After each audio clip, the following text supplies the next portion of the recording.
राज नहीं कहा गया, वो रामराज क्यों कहलाया? रघुराज क्यों नहीं कहलाया? इतने इक्ष्वाकु वंश में इतने प्रतापी राजा हुए, सगर हुए, भगीरथ हुए, क्यों नहीं कहलाया?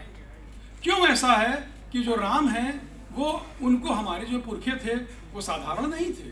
अगर उन्होंने हमारी अंतिम यात्रा में राम नाम का नाम हमको लेना सिखाया और कहा कि इनका नाम लेकर के तुम चलो, तो क्यों राम नाम को मृत्यु के साथ और अंतिम यात्रा में जोड़ा उन्होंने? इसलिए जो राम हैं उनको धर्म मत मानिए, वो धर्म से ऊपर हैं और धर्म हमारा कर्तव्य है। अगर हम शिक्षक हैं तो अपने कर्तव्य का पालन करें, हम धार्मिक हैं। मैं पत्रकार हूं, यदि मैं निष्पक्ष और निर्भीक नहीं हूं तो मैं धार्मिक नहीं हूं।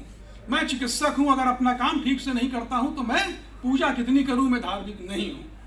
ये कर्म का देश है, ये कर्म की प्रधानता है, यहां इसको कहा गया। और जब हम कर्म की बात करते हैं तो आप सोचिए, भगवान राम के पास कृष्ण की लीला नहीं है, ये तो वो नगरी है।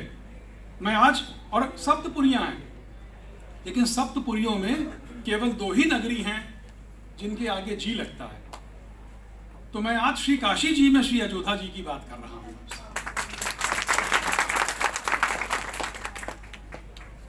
अयोध्या जो युद्ध में जीती ना जा सके, लेकिन अयोध्या हमेशा से, मैं उसको उदास शहर कहता हूं, वहां के संत, वहां के लोग कहते हैं कि वो शांत था। शांत नहीं था। कल्पना करिए कि वो कौन सा दौर था कि जिस समय अयोध्या इतना उपेक्षित हो गया। न केवल इस्लाम के समय, इस्लाम से पहले बुद्ध के काल में, बुद्ध के बाद जब बौद्धों का प्रभाव बढ़ा तो वहां पर मूर्ति पूजा भगवान राम की जो नगरी में थी वो पीछे कर दी गई। क्यों? क्योंकि लोगों ने यह समझ लिया था कि जो राम प्राण है आपके तत्व के, आप उनको मार दो, उनके पीछे कर दो, संस्कृति का पराभव कर दो, लोग अपने आप पीछे हो जाएंगे। इसलिए जब जब राम की बात आई, आप देखिए कि जैसे मैंने अभी कहा, आपसे कह रहा था कि जो कृष्ण है उनके पास लीला है, राम के पास नहीं है। तो हमसे क्या अपेक्षा है? और आज के दौर में 2023 में जब मोबाइल ने हमको बहुत खराब कर दिया है, जब हर चीज उपलब्ध है, इंटरनेट पर जो कुछ है हम उसको तुरंत नाम लेते हैं, हमारे सामने होता है और बच्चों की कल्पना शक्ति जा रही है। ऐसे में आप सोचिए हमारे लिए क्या आवश्यक है? मर्यादा। और वो मर्यादा कहां से आती है? रावण रथी विरथ रघुवीरा, कि राम के पास में वो एक सामान्य मनुष्य की तरह बर्ताव करते हैं। वो किसी से, वो चाहें तो सब कर सकते हैं। वो अपने ऊपर लोकापवाद भी लेते हैं बाली के वध का। सीता के बारे में लोग ये कहते हैं कि वो स्वेच्छा से था, निर्वासन नहीं था, वो जातक कथाओं में उसको दे दिया गया, फिर वो चीज आगे चल गई।